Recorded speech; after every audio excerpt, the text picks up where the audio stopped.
Olá, pessoal! Bem-vindos ao O Mundo Macabro, o lugar onde o terror e o mistério se encontram. Hoje, preparem-se para uma jornada aterrorizante, porque eu vou contar 3 histórias reais de fenômenos sobrenaturais que aconteceram em fazendas. Esses relatos vão te fazer questionar o que é real e o que está além da nossa compreensão, com uma história mais macabra que a outra. Se você está pronto para sentir arrepios, aperte o cinto e venha comigo. Mas, antes de começar, não se esqueça de se inscrever no canal e ativar o sininho para não perder nenhum relato assustador. Meu nome é Jorge e por um tempo eu fui caseiro de uma fazenda abandonada no interior do Mato Grosso. O lugar era enorme, com um casarão velho, um pasto que se perdia de vista e um monte de árvores tortas que pareciam ter vida própria. Diziam que a fazenda já foi cheia de gente, com lavoura prosperando e festas que duravam até o sol raiar. Mas isso mudou na década de 80, depois de uma tragédia que ninguém gosta de lembrar. Quando eu peguei o serviço, meu trabalho era simples: olhar a estrutura, consertar cercas e garantir que ninguém invadisse. O pagamento era bom e eu não tinha muito para onde ir, então topei. Mas logo na primeira noite, eu senti que alguma coisa não batia. Eu dormia num quartinho nos fundos do casarão, com uma janela que dava para o pasto. O silêncio era tão grande que qualquer barulhinho parecia gritar. Naquela primeira noite, por volta das 3 da manhã, o vento começou a soprar forte, sacudindo as árvores. Mas não era só o vento. Tinha um som esquisito misturado, uma melodia baixa, quase como um assobio que subia e descia. Pensei que era coisa da minha cabeça, que o cansaço do dia estava me pregando peça. Fechei os olhos e tentei dormir, mas o som ficou na minha mente, como uma música que você não consegue esquecer. No dia seguinte, não falei nada para ninguém. Afinal, eu estava sozinho lá. Quem ia me ouvir? E segui com o trabalho, cortando mato e verificando as cercas. Mas à noite, pontualmente às 3 da manhã, o som voltou. Depois de umas semanas, eu já não aguentava mais. Não era só o vento, era algo que parecia vivo, que vinha de algum lugar no pasto. Resolvi gravar com meu celular para provar para mim mesmo que não estava ficando louco. Coloquei o aparelho na janela, apertei o REC e esperei. Quando o som começou, meu coração já estava na boca. Reproduzi o áudio na mesma hora e quase deixei o celular cair no chão. No meio do barulho do vento tinha uma voz feminina, triste, cantando uma melodia que eu nunca tinha ouvido. Não dava para entender as palavras, era como se fosse outra língua, mas o tom era tão pesado, tão cheio de dor, que me deu um frio na espinha. Apaguei a gravação na hora, como se aquilo pudesse me livrar do que eu tinha escutado. Na noite seguinte, eu não aguentei mais ficar só ouvindo. Peguei minha lanterna, um facão que eu usava para cortar mato, e saí para o pasto. O vento estava forte, balançando o capim alto, e o canto vinha claro, me puxando para algum lugar. Caminhei uns 10 minutos, com o coração batendo tão alto que parecia que ia explodir. O som ficava mais forte à medida que eu me aproximava de uma árvore antiga, uma figueira enorme que ficava sozinha no meio do pasto. Era um tronco grosso, retorcido, com galhos que pareciam braços abertos para o céu. Quando cheguei perto, o canto estava tão alto que parecia que a voz vinha de dentro da minha cabeça. Apontei a lanterna para cima e foi aí que eu vi. Pendurada num dos galhos tinha uma mulher. Ela usava um vestido branco, rasgado nas pontas, e o cabelo preto caía sobre o rosto. Mas ela não estava enforcada como um corpo normal. Ela flutuava, leve, como se o ar a segurasse. Os olhos estavam fechados e a boca se mexia devagar, cantando aquela melodia triste. Meu corpo inteiro travou. Não era uma pessoa viva, nem um fantasma comum que a gente vê em filme. Era algo preso ali, preso naquele momento. O facão caiu da minha mão e eu saí correndo, tropeçando no capim, com o som do canto me seguindo até a porta do casarão. Tranquei tudo, Me encolhi na cama e passei o resto da noite acordado, esperando o sol nascer. No dia seguinte, peguei minha moto e fui para a cidade mais próxima, um povoado a uns 20 quilômetros dali. Entrei num boteco e perguntei para o primeiro senhor que vi se ele sabia algo sobre a fazenda. Era um homem velho, com a pele marcada pelo sol, que me olhou por cima do copo de pinga e disse: "Aquela fazenda tem história, rapaz." Lá pros anos 80, uma moça nova morreu naquela figueira. Era filha de um dos trabalhadores, apaixonada por um capataz que não queria nada com ela. Dizem que ela se enforcou de tanto sofrimento e desde então o espírito dela ficou preso. Quem ouve o canto dela tá correndo risco, porque ela chama quem escuta. Ele baixou a voz e completou: "Se tu ouviu, é melhor não voltar." Eu não quis acreditar, mas as palavras dele não saíam da minha cabeça. Voltei para a fazenda só para pegar minhas coisas, com o sol ainda alto. O pasto estava quieto e a figueira parecia me olhar de longe. Peguei minha mochila, tranquei o casarão e pedi demissão por telefone para o dono, inventando uma desculpa qualquer. Nunca mais pisei lá.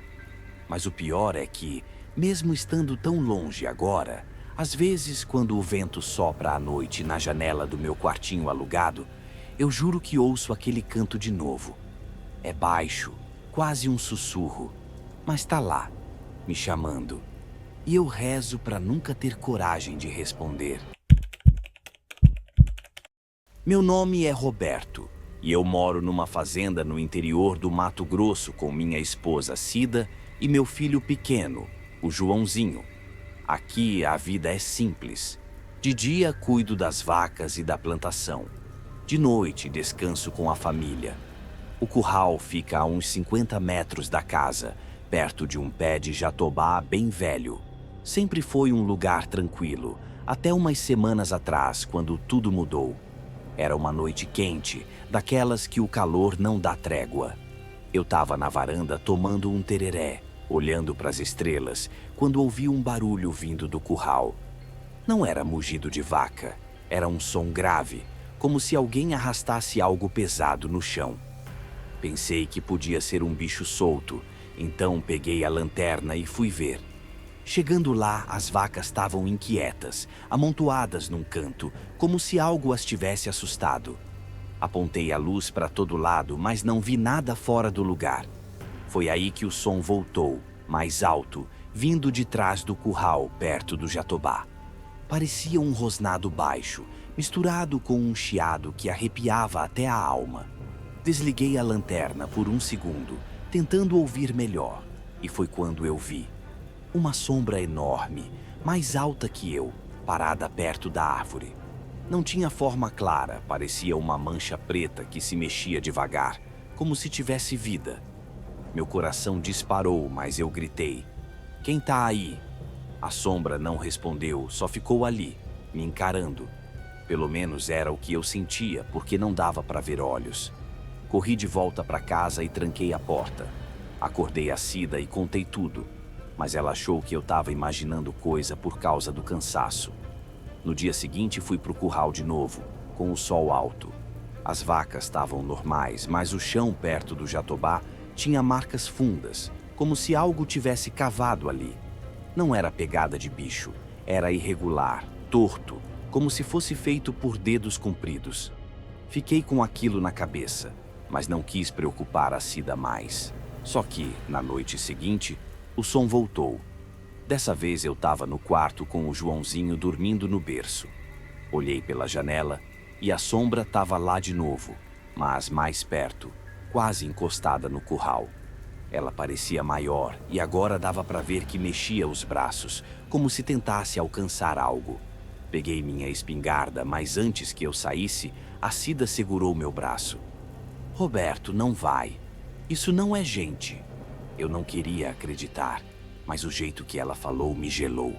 Ficamos os dois olhando pela janela e a sombra começou a se arrastar na direção da casa. O som ficou insuportável, um rosnado que parecia vir de dentro da minha cabeça. O Joãozinho acordou chorando e foi aí que eu vi. A sombra parou, como se tivesse ouvido ele. De repente, ela virou para o curral e sumiu entre as vacas. O silêncio voltou, mas eu não dormi aquela noite. Passei as horas seguintes com a espingarda na mão, esperando. No outro dia, uma das vacas apareceu morta, sem explicação. Não tinha marca de ataque, nem sangue, só estava caída, dura como pedra. Chamei o Zé, um vizinho que entende de gado, para dar uma olhada. Ele examinou o bicho e disse baixinho: Roberto, isso não é normal. Já vi coisa assim quando era menino. Meu avô falava de uma entidade que ronda fazendas, uma sombra que leva o que pega. Eu não quis acreditar, mas as noites seguintes foram piores. A sombra aparecia toda vez que o Joãozinho chorava, como se fosse atraída por ele. Uma noite eu vi ela na janela do quarto, a centímetros do vidro, olhando para dentro. Não tinha rosto, mas eu sentia o peso daquele olhar. Desesperado, chamei um rezador da região. Ele veio, fez um ritual com fumaça e sal e disse que a sombra era um espírito preso à terra, ligado àquele jatobá velho. Falou para eu cortar a árvore. No dia seguinte, eu e o Zé derrubamos o jatobá com machado e serra. Enquanto queimávamos os galhos, o ar ficou pesado e juro que ouvi um grito vindo do fogo. Depois disso, a sombra nunca mais voltou. Mas até hoje, quando o Joãozinho chora à noite, eu olho para a janela só para ter certeza. Meu nome é Ricardo e eu trabalho numa fazenda no interior do Paraná há uns bons anos. Cresci ouvindo histórias estranhas sobre esse lugar. Lendas que os mais velhos contavam para assustar a gente quando era pequeno, sobre vultos na lavoura e coisas que apareciam quando a lua estava alta. Eu nunca levei a sério. Achava que era só papo de roça para botar medo em criança. Mas há 3 anos, numa noite quente de verão, eu vivi algo que mudou tudo o que eu pensava sobre essa fazenda. Era uma noite clara, daquelas que a lua cheia deixa tudo prateado, quase como se fosse dia. A plantação de café ficava brilhando sob a luz, os pés carregados de grãos vermelhos, balançando leve com a brisa. Eu estava sozinho no galpão, um barracão de madeira antiga que usamos para guardar ferramentas e uns sacos de café. Era tarde, mas eu precisava organizar umas coisas antes de ir para casa. Enquanto arrumava umas enxadas numa prateleira, ouvi passos do lado de fora. Não era um barulho qualquer, eram passos lentos, pesados, como se alguém arrastasse os pés na terra seca. Pensei que fosse o Zé, meu colega que às vezes ficava até mais tarde comigo. Abri a porta do galpão e gritei: Zé, é você? Silêncio. A luz da lua iluminava o pátio, mas não tinha ninguém. Voltei para o meu trabalho, mas não deu nem 5 minutos, e os passos começaram de novo, mais perto dessa vez, quase na parede do galpão. Meu coração deu um pulo. Peguei uma chave de fenda. Não era grande coisa, mas me dava uma segurança. E saí rápido, apontando a lanterna que eu carregava no bolso. Varri o feixe de luz pelo pátio, pelas árvores ao redor. Mas nada. Só o vento soprando leve e os grilos cantando. Pensei que podia ser um bicho, talvez um porco-espinho, ou uma capivara que às vezes ronda por ali. Mas aí, o som mudou. Não era mais só passos. Tinha um chiado baixo, como se alguém respirasse com dificuldade, misturado com o barulho dos pés na terra. Virei a lanterna para o lado da lavoura de café e foi aí que eu vi. Entre as fileiras de plantas, parado como uma estátua, tinha um velho. Ele era alto, magro demais, com ombros encurvados e uma roupa velha que parecia ter sido comida pelo tempo, um casaco rasgado e um chapéu de palha torto, desfiado nas bordas. A luz da lanterna bateu nele e eu senti o ar ficar gelado de repente. O rosto dele não era normal. A pele era cinzenta e enrugada como casca de árvore seca, e os olhos eram fundos, pretos, como 2 buracos que engoliam a luz. Ele não piscava, só me encarava, e a boca, fina e torta, parecia murmurar algo que eu não ouvia. Meu corpo inteiro travou. Não era um andarilho perdido, não era alguém da fazenda. Era algo que não pertencia ali. "Quem é você?" Eu consegui gritar, mas minha voz saiu tremendo. O velho não respondeu. Ele deu um passo para frente, lento, e o som da respiração ficou mais alto, um chiado rouco que cortava o silêncio. Dei uns passos para trás, tropeçando numa caixa de ferramentas que estava no chão. O barulho das chaves caindo ecoou, e quando levantei os olhos, ele tinha sumido. Sumiu como se o vento tivesse levado, sem deixar rastro. Meu coração estava disparado, as mãos suando frio. Corri para o casarão principal, que ficava a uns 200 metros dali, e tranquei todas as portas e janelas. Passei a noite inteira acordado, olhando pela fresta da cortina, esperando ver aquele vulto de novo. Mas não vi nada, só o silêncio, que era quase pior que o barulho. Na manhã seguinte, contei tudo para os outros funcionários enquanto a gente tomava café no refeitório. O pessoal ficou quieto, se entreolhando de um jeito que me deu calafrio. O seu Manuel, um dos mais velhos, que trabalhava na fazenda desde os anos 70, largou a caneca na mesa e falou baixo: "Você viu o que não devia, Ricardo?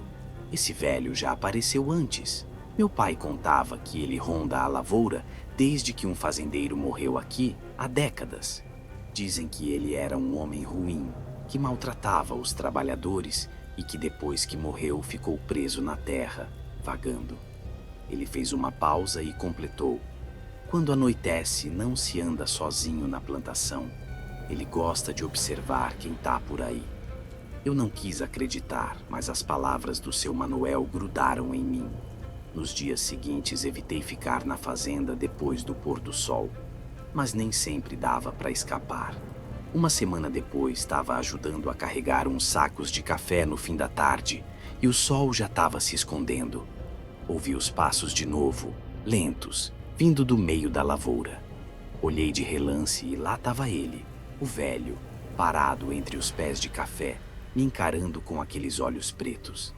Dessa vez ele levantou uma mão ossuda, como se me chamasse. Larguei o saco no chão e saí correndo, sem olhar para trás. Desde então faço de tudo para não trabalhar à noite.